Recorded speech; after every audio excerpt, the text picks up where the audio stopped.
promise was much higher than that the first year, but we feel that with our production, we need to be reasonably conservative with this thing because we're in for the long run of this deal.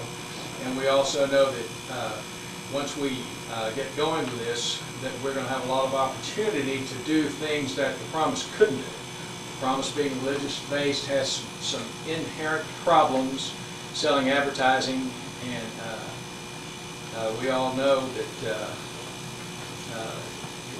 I love working with the promise. In fact, I was on their board for a while, but you know, you just can go so far with that production. But with Dinosaurs, it's limitless, and we can work on with that. We have 6 main characters: Richard, Helena, Jeremiah. We change that to Egbert or something. If you want. Okay. Ginger, Julie, and Jake. Ginger, Julie, and Jake. And then we have everyone else is animatronic.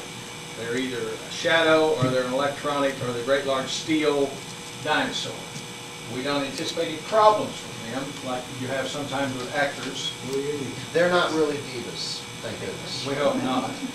And we put in money for local crews, similar to what we do. And some of this stuff comes from my research with the Lipizzano Stallions, which I've worked, the group I've worked with for 30 years.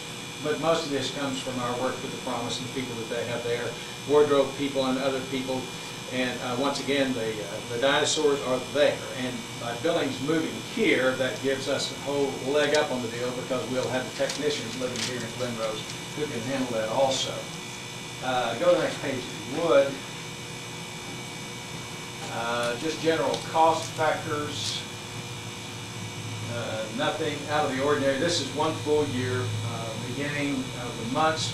We have included in here also the venue rental at full price for the county. We do not intend to ask them for any breaks. We feel that this is important, that the amphitheater stand, if we have an opportunity to do something here, that it's not some kind of thing that would be criticized for. So we're doing all that. Equipment and sets, we have toward the bottom $60,000 in there for several things that we want to do. It'll be very unique to this, but a lot of this will be mainly skins and lighting and things that are up there, and a great soundtrack and great large dinosaurs for that. Let's go to the real quick. Sure. What all of these would you say are first year only expenses versus continuing? You would have primarily the ones at the bottom that say equipment and sets, some business equipment to operate with. We have to have some computers and things like that. Most of that is first year. In the third year, we have some more set money in there because we start to sell some tickets there. And Jay, if you'll go to that next slide, we'll look at our 5-year projections going out.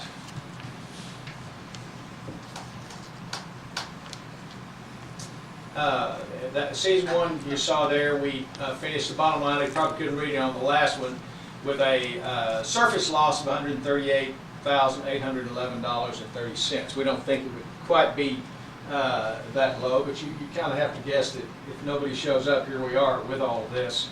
But if we have our operating balance $250,000, which we are shooting for, and we have about 90 of that promised now with several other people who want to see our formal business plan. So we think we're real close to having the entire thing, especially if the Economic Development Corporation comes in.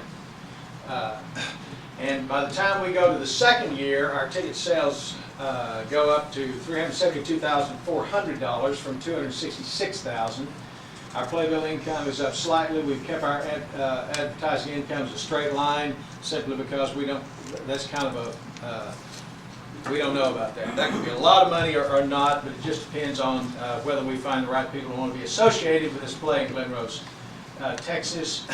Gift shop money is up to $75,000, and our bottom line of income is just at $500,000.